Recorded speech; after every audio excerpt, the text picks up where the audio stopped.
All right, well, welcome back to Build Live, powered by Channel 9. I'm Christina Warren. I am Seth Juarez. And we just finished watching our second day 2 keynote. Joe Belfiore gave a great overview of everything that's happening.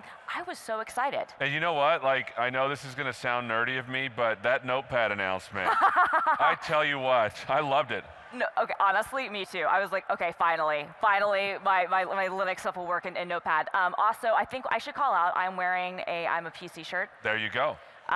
This is doing my little part to be on brand. People always give me a hard time for using a Mac, and look, solidarity today. I love it. And by the way, we're going to have a couple of guests that were in the keynote. They're rushing them over as we speak. And so I believe it's going to be Kevin Gallo and Yina Arenas. Exactly. And so both of them had huge parts of the keynote, and we're going to be talking about lots of stuff having to do with Windows and also with the Microsoft Graph. There were a ton of announcements. One of the early things, this was actually announced yesterday, was the Windows 10 new feature where you'll be able to get your phone information on Windows 10. Now, what do you think about that? Because I'm stoked. I am really thrilled about that, and like the demos were spot on. It felt like they were actually like speaking to us in our troubles, and I love the thought of, like, I pick up my phone all the time, and like she said, I lose what, 10, 15 minutes. Absolutely. I mean, for me, it's always one of those things. I love the Continue on PC feature, just like I like, Continuum. That's good stuff too. But to be able to have that ability to have that inbox on your desktop, I like that a lot. The other thing that I thought was cool is this notion of timeline and being able to see the things that you've been working on and go back to them. Yes, because very frequently, especially in the workday, because our phones and our computers are so intertwined now, I'm in that situation where I'm on my phone and then something will happen on my PC and I don't necessarily know, and I'm like, okay, what was that? And I'm in a different place. Okay, let me go back to that, and this is great. You're absolutely right. I mean, because when I'm doing computing, like, the device blur is going away. I'm like, oh, I saw this thing on the internet, but I'm not thinking which device, I'm thinking the internet, and it's good to be able to continue that wherever I'm doing computing. Exactly, because at this point, it's no longer, oh, I'm on my work computer and that's the only place I'm doing work. It's, we're in the cafeteria together, as we frequently are, and we're getting messages. Somebody, I just saw this in the chat, it went away, but a bit of Seth in the chat said hello to you, Seth. Oh. So shout out to Chef Longmore. Seth, we should have like an annual Seth gathering. SethCon? I'll probably be like the only Hispanic Seth there. Maybe two. Maybe two. Maybe two. Yeah. So the other question I want to ask you, and I want to get your take on this, Sure. is what did you think of this notion of sets, of being able to have like this thread of processes all together in like a browser-looking window? Did you get to see that? Yeah, I did, and I love that. That, to me, that's the productivity that makes sense for how I work. And one of the things is like the demo that I liked the best was like, you're working on something, you go off and look something up, you go off and look at this other thing to contribute to this thing, and it's cool to have it all in one place. Yes. And the other thing that I liked is the ability to, when you open that thing up in timeline, it says, hey, this is actually part of a set of things you were working on.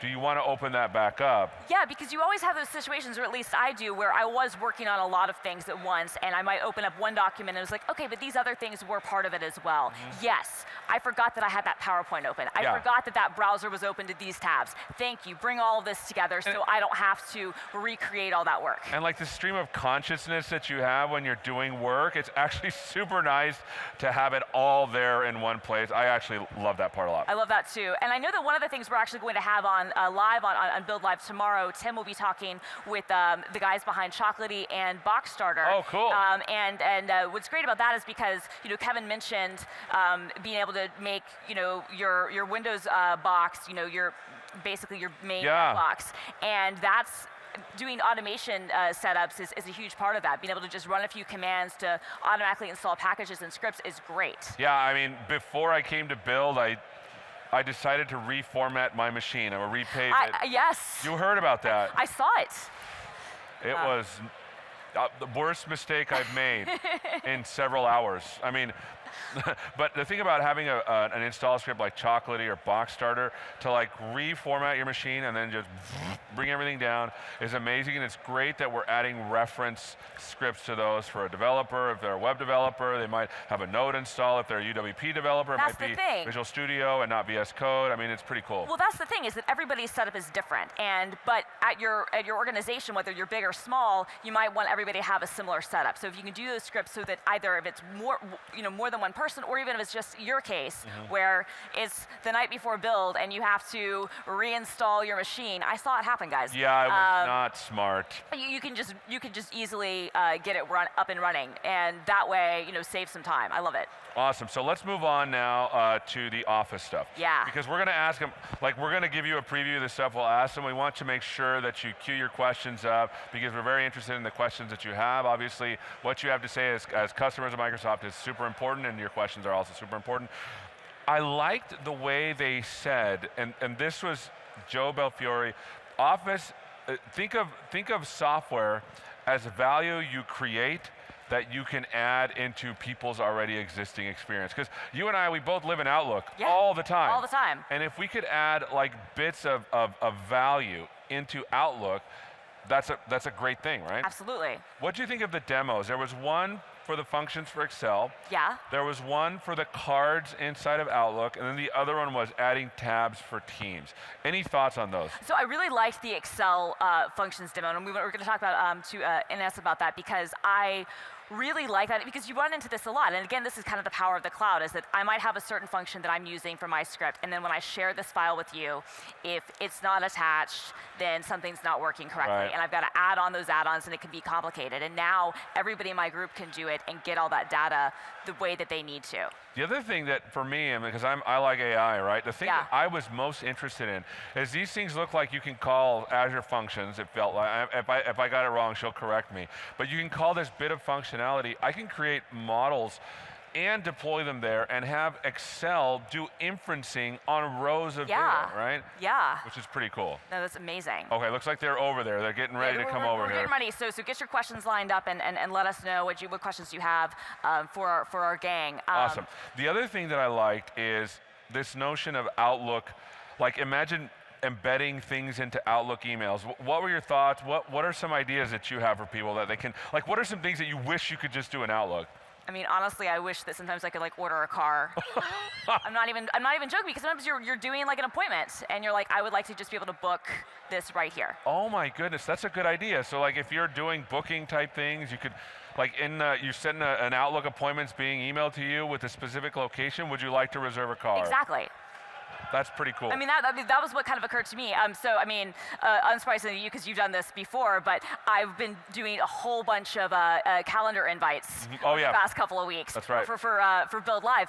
And yeah, when you look at that, you're thinking, yes, if I could just attach stuff to that would be great. What about you? Well, the thing about that I like the most is that generally, I'm old school programmer, and my problem is that when I think of software, I think of this gray box of things that I can do, and I don't think of units of functionality that I can embed into Office, for example. And to me, instead of thinking about do I have to build this entire thing, instead I can think of my company as an organization that provides value to customers, and where can I actually inject that value, right? And that's the thing that I'm actually excited about as developers. Okay, so we're gonna have you guys sit down. It looks like you're already here. We've got some guests here. Some special guests. The special. Kevin, you took the button-up shirt, man. Yes, I did. Nice. I was going to say, you did a costume change. Of course. But look at it, it's Contoso. I want that shirt now. You gotta have more. You notice Joe was wearing it too, right? I didn't under know, Ace's hoodie. I didn't notice that. I gotta have I work for Contoso shirt. It's the best thing in the world, man. So what we're gonna do is we're gonna divide this up. Yep. Because I'm more the Debbie type guy, and you're an Office power user. Sure. And so what we're gonna do is we're gonna divide this up. I'm gonna talk to you first about some of the dev stuff. Yep. And then she's gonna talk about some of the Office stuff. And then make sure you stop me when there's a good question. I will, and vice versa. Okay. So, Kevin. Yes. I was thoroughly impressed, because it seemed to me that as a company, we're we know what you're doing, and we want to make it easier for you to move forward. Can you give us some of the announcements that help sort of give that message? Well, I think, first of all, it's kind of I don't know if it was a specific announcement. I'll go through a couple of them. Sure. But I'll say it was it was a strategy and approach that we took to everything that we did. So if you look even at the graph, you can get to it regardless of where you're coming from, what technology you're going and doing, even ink analysis by putting it in cognitive services. Right. You can now access it from any place, just like all the other cognitive services. While it's built into Windows, we make it easier on Windows and easier in Office in our products. We want to make sure that you can reach all the places you need to reach, whether it's going from Windows to your phone, whether it's going from Windows to HoloLens, or even your back end and your front end. We talked about XAML islands, right, where we really want to make sure that Fluent can be used by anyone and adopted in the technology, in the flow of what they're doing, and you can just change what you need and not really everything else. That gives you that flexibility to do adoption and to get usage. I like the XAML islands because it felt like it was analogous to the stuff that we did a couple of years ago, where you can start moving your app over little by little into the UWP space. But now you can actually take your current app and then introduce the UWP space into it. And it felt like it was like an analogous sort of thing. In some ways, what one way we thought about saying it was, we're really building these as system capabilities. It's no longer, oh, it's UWP and you build, these are the 5 parts. Hey, you can adopt a security model in the container, you can adopt UI, and these are all parts of UWP, which was really our modern destination. Sure. But just pick it as a system capability, use it in your application, and easily adopt it. So we've systemized most of UWP now, and we're still looking at where it makes sense to do more. The cool thing is, I like that you open an app that most organizations already have, and you said, let me improve it a little bit. Yep. Well, it improved it a lot, but let me improve the experience. And you didn't say, because look, to be honest, we go out there and we're like, hey, here's this new thing, everyone use it. Now you're like, we know you do this, here's how we can make it better. Yep. Tell us how XAML Islands can take existing applications and just make them more fresh, more new, and more functional. There's many controls we've introduced. Some of them larger, some of them small, but say like even a media player control. You want to update the media playing, you want support with the new codecs, you want 4K, you can go embed that now, and just where you had an old media player controller, drop in a new one. You can do it, you can even put swap chain panel. I mentioned that one because that does all that DX interop, so if you actually are hosting some DX code that you've built, you can now easily integrate that into your WinForms and DavePass application. Right. So the goal here is, any of those controls that we've been releasing over the last few years are available to everyone. Awesome. And the nice thing is it really is seamless. You can't see the lines, they don't stitch. And we actually added the high density mode so that it looks more like sometimes these traditional desktop apps. Right. Sometimes you want them to span to tablet and be more touch friendly. Other times you want to be a little more mouse keyboard optimized. Right. And so we've kind of given that flexibility as well. And the reason why is because you don't want to create this situation where you're creating the Franken apps that, like, oh my goodness, what did you just bolt in here? Right? Yes. And we don't want that. Yeah, I didn't use the Franken app up there. I know, I made that up. Or whatever you want to go do, Yeah, I made that up just now, sorry. I always use that word. No, actually, Oh, do you? Oh, no, that was one of the See? words, and I said, Franken app, nobody knows that. I said it. But Now, you know it. now you won't I'll get in trouble now, which is okay, right? But it's actually a good idea. Yeah, go ahead. This was a question that came through Good. before you joined us, Kevin. For MSIX, which is great that it's got the Windows 7 compatibility, is there going to be support for extensions in MSIX? So when we look at extensions, I'll talk a little bit about MSIX. So it's really about building that whole full deployment stack. So with extensions, we're looking at a way of making it so going through the store, we can have managed extensions. We're piloting it first with Office. So we want to kind of get the workflow where Office extensions will be able to go through our store, and then part of it, we're even looking at things like mods. So one of the things that game developers have asked for, and even game makers, sometimes the community wants mods and sometimes the makers don't, but we'll allow the person who's publishing to allow mods. Now mods are a little bit special. Add-ins typically we recommend you run them out of proc, and we really encourage you to run them out of proc. So if the extension crashes, your app does not crash. But some cases like in mods, or even older extensions that you want to work, they run in proc, and they want to run in the same container. So we're actually looking at work where we can say, hey, these extensions can run in a container, and you can now get some of those great mods that game developers love to go add, but when you run a tournament, say, no, the mods don't run. Awesome. So we can actually give this nice flexibility with add-ins. It's a huge spectrum, where you can go do. Now we already do a bunch with DLC for downloadable content, but some of these binary ones, we're even experimenting there. That's awesome. I'm glad you stopped me because questions are the most important. So we'll get to Manfred. Is there any quota limit when adding data to the Microsoft Graph? What if an application starts adding a terabyte of information to the graph? You leave it to a dev to be like, Okay, what's the limit we got here? Can you answer that one, Nina? Absolutely. So the way that we're extending the Microsoft Graph today is that you can add your own data to the resources that we already have in the graph. So for example, you have a user, you have a group or a message or things like that, and you can extend that schema with open extensions or schematized extensions. There is a limit on the amount of bytes that you can put into the data that you bring in. But in general, if you think about the number of those resources that are within an organization, that it's pretty large. So I wouldn't be concerned about that right now. Okay, Awesome. good question. Next question from Bruce, I think it's for you. What about backwards compat with WinUI and what controls are part of it? Why don't you describe what WinUI is first, and then we can get into that question. So what we're doing is we're beginning this process whereby we will release the platform controls. So when we add new ones, we will go bring them down. We're saying anniversary update now, but it'll probably be like, one or two versions back. You think 3 years from now, we're not probably going all the way back. But it gives you that window. The most important are really the next two releases, where we've been rolling out Windows very aggressively, but even the day we release it, takes time to ramp that up. Sure. And so what we've done is we've given out these controls as binaries in the package, and you can go use them in Windows. They're built on public APIs, just like all UI controls are. Sure. And you can start using them immediately in your applications, and just like normal controls would be done out there. So. Awesome. Next question. All right, so it looked like, and this is from Janet, Graph in Excel was done with JavaScript, and you call that out a couple times. Can you do the same thing with C#? So there were two things that I showed. One was the custom functions. Those are written in JavaScript. And the second one was accessing data from an Excel spreadsheet using the Microsoft Graph. And that you can do, because it's a REST call, you can basically call with any language. And we have libraries for .NET. We have Java, JavaScript. We have PHP, Python, Ruby. I mean, the list is endless in terms of the libraries that we have. Okay. And so yes, you can use C# to use just C#. Call the Microsoft Graph and get data from an Excel spreadsheet.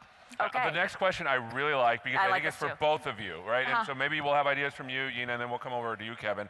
For someone new to the graph, this is from Joseph. What is a way I can extend my current application to the graph? And maybe to get some inspiration out there. Yeah, that's easy. It all starts with identity. So you can use the same identity that we use on our systems, and that is whether the users are using an actual Active Directory account or a Microsoft account. So you can log in, sign in users with the same identity that we use across Microsoft 365.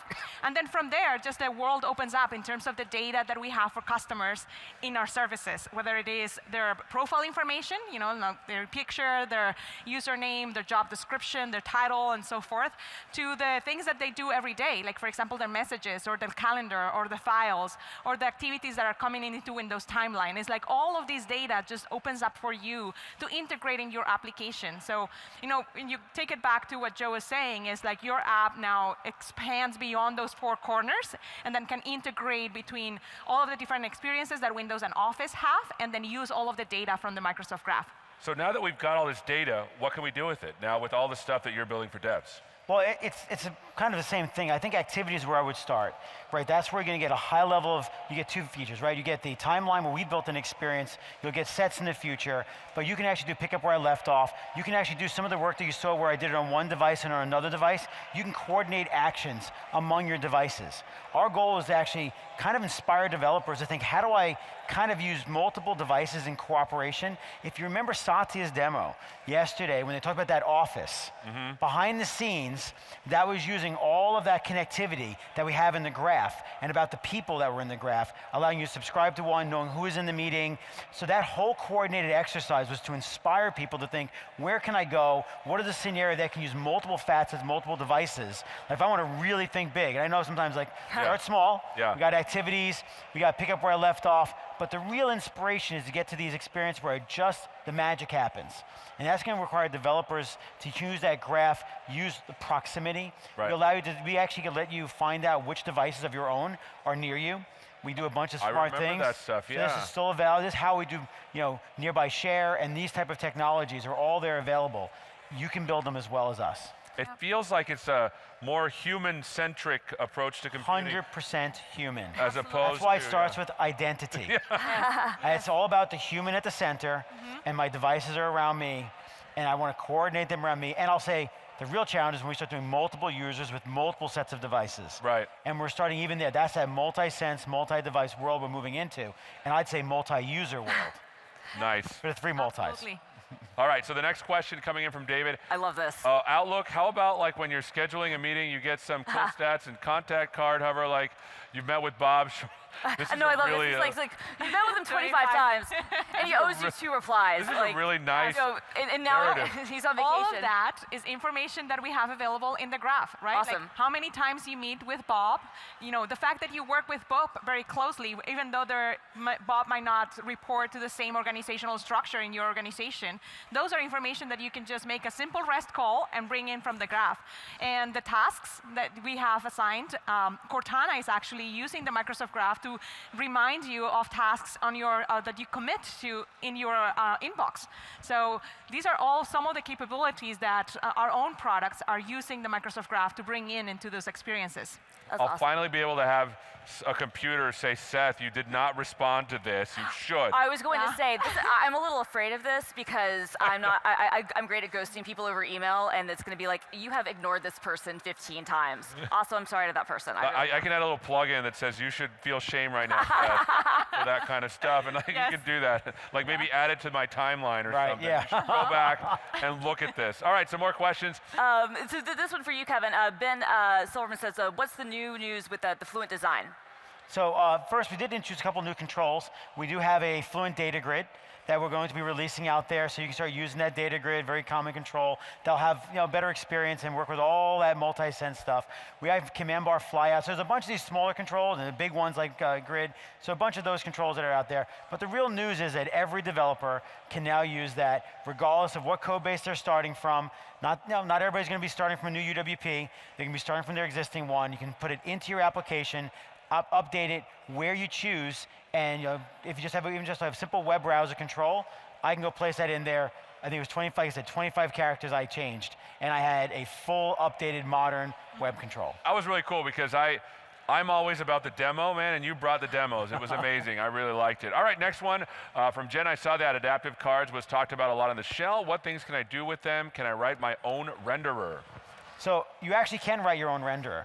We didn't show it as much on every device, but the whole goal of adaptive cards is it's purely a data format. Yeah. It's not a visualization format. It's meant to be embedded. So you have these snippets of content from the graph, and we want that to grow and grow over time. But now you can take that data, easily put a renderer associated with it, and visualize it inside of any experience. Yep. So if you're going to build an experience like Timeline, you can have it look and feel like it belongs in your experience, just like we made sure it belonged in Timeline. Works on the web, iOS, Android, on Windows. I think we're looking on a HoloLens card as well. Again, Wow. some 3D Skype, coolness. Outlook, Skype, Outlook. Teams, Nice. Right? Like all of these, you can just author your cards as plain JSON. You define the schema that you want to see in the card, and then they render, whether it is in the bot framework, on any of the channels that are being used by Teams and Skype and Outlook. In Outlook, you can, in addition to just render the card, we also have actionable messages like Charles was showing today. Yeah. Right? So, just it's very simple, and then you can visualize them in many different form factors. All right, we And are I love almost. that the data is live. I was saying, but that was just Yes. awesome. I don't know if everybody caught that, but that data was kept live inside the card. You didn't have to keep flowing. That's magic. So we are almost out of time. It's a shame. We're going to go real quick. Where can people go to find out more about the Office stuff? Graph.microsoft.com, and it's not just Office, it's Office, Windows, and Enterprise Mobility and Security. And it's important you said that. Available Yes. in the graph. Yes. I just live in Office, so everything is Office Well, to me. I really like that you live in Office. That's awesome. Kevin. But it's just more than that. dev.windows.com, and go get an insider build, whether it's for Office or for Windows, and try it out. Awesome. We will see you after the break. We've got tons of great content. See you in a little bit. Yep.